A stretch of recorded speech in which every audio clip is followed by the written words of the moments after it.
शुक्लां ब्रह्म विचारसार परमामाद्यां जगद्व्यापिनीं वीणा पुस्तकधारिणीं अभयदां जाड्यान्धकारापकां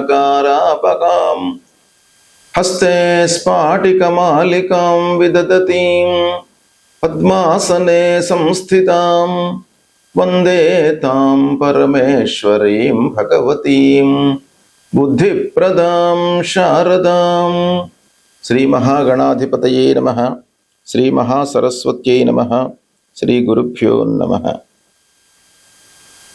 రవి గోచారము అత్యంత ప్రాధాన్యతను సంచరించుకున్నటువంటి సంచారము.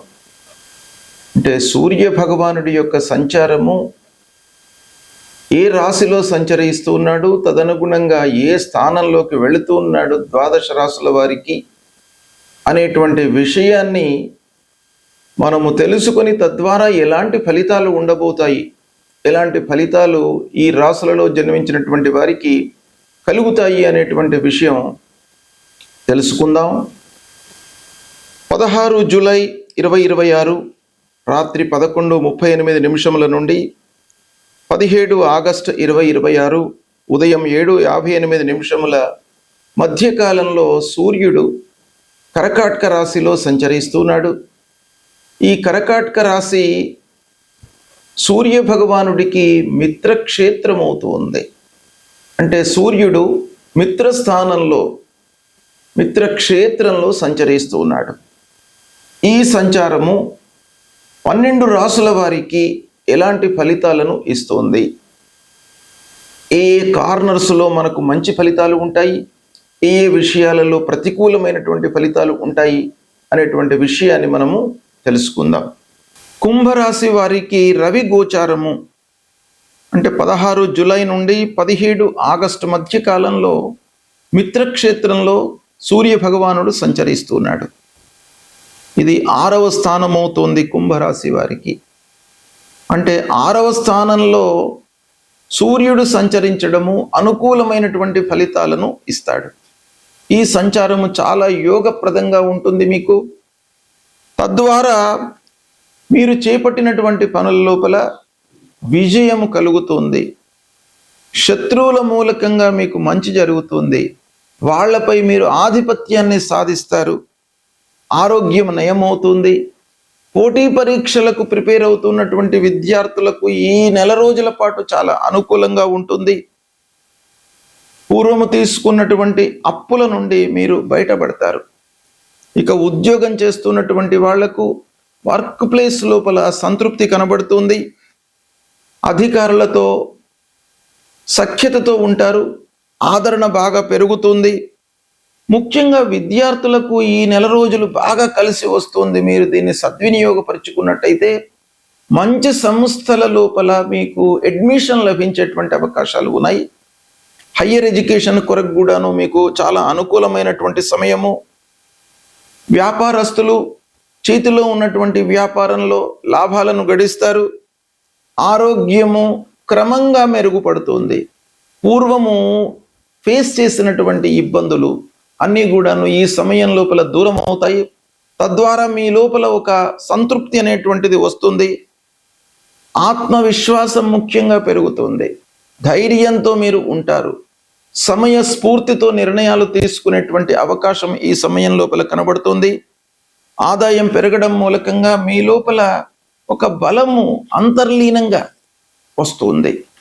తద్వారా మీరు పనులు చేపడతారు. ఉద్యోగస్తులకు కొంత మార్పు కనబడుతుంది.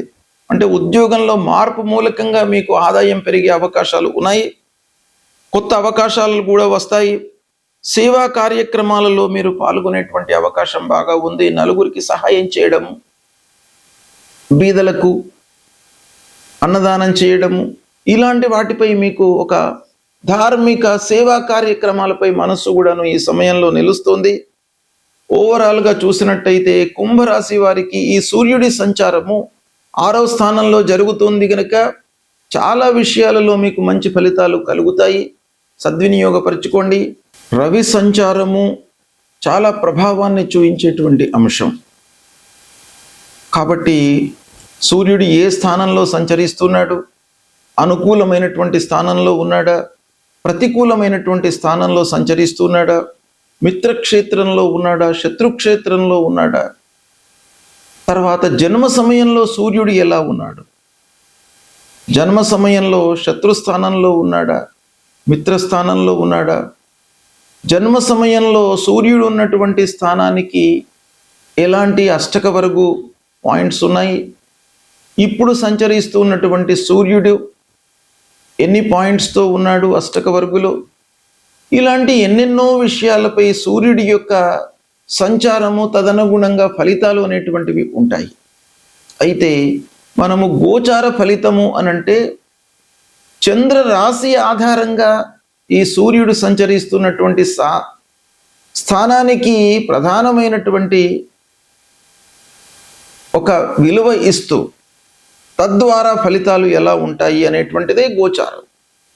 కనుక ఈ గోచారంలో సూర్య భగవానుడు 3, 6, 10, 11 ఈ స్థానాల్లో సంచరిస్తున్నప్పుడు శుభ ఫలితాలను ఇస్తాడు. మిగతా స్థానాల్లో సంచరిస్తున్నప్పుడు ప్రతికూలమైనటువంటి ఫలితాలను ఇస్తాడు.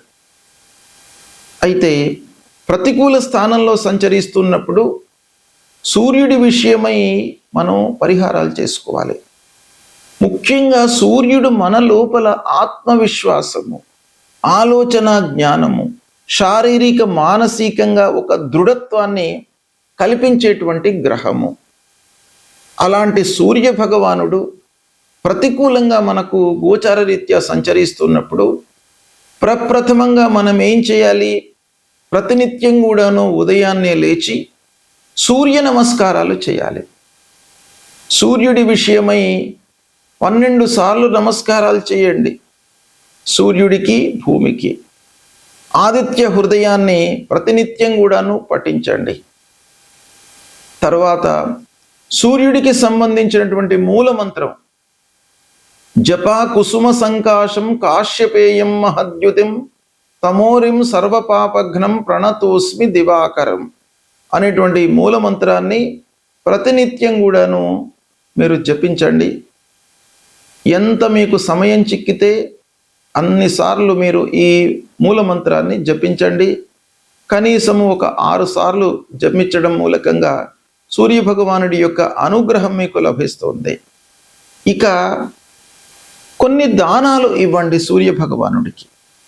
శాస్త్రంలో చెప్పినటువంటి ధాన్యము, గోధుమలను మీరు దానంగా ఇవ్వండి. శివాభిషేకం చేయండి. ఎర్రని పూలతో శివుడికి అభిషేకం చేసిన తర్వాత ఆ పూలను సమర్పించండి. సూర్యనారాయణుణ్ణి కొలవండి. మాణిక్యము అంటే రూబీ ఇది ధరించడం మూలకంగా సూర్యుడి యొక్క అనుగ్రహం కూడాను మీకు లభిస్తుంది. జపము, దానము ఇవి చేయలేనటువంటి వాళ్ళు, శక్తి లేనటువంటి వాళ్ళు ఏం చేయాలి? భగవంతుడికి సంబంధించినటువంటి స్తోత్ర పారాయణం చేయండి. సూర్యుడికి సంబంధించినటువంటి స్తోత్రం ఆదిత్య హృదయము ప్రధానంగా మీకు బాగా ఉపయోగపడుతుంది. దీన్ని ప్రతినిత్యం కూడాను మీరు పఠించండి. ఆ భగవంతుడి యొక్క అనుగ్రహం లభిస్తుంది. శారీరక మానసిక ఇబ్బందులన్నీ కూడాను దూరమవుతాయి. మీ లోపల ఆత్మవిశ్వాసాన్ని కలిగిస్తాడు సూర్య భగవానుడు. ఇది మీరు చేయండి, సత్ఫలితాలను పొందుతారు. శుభం.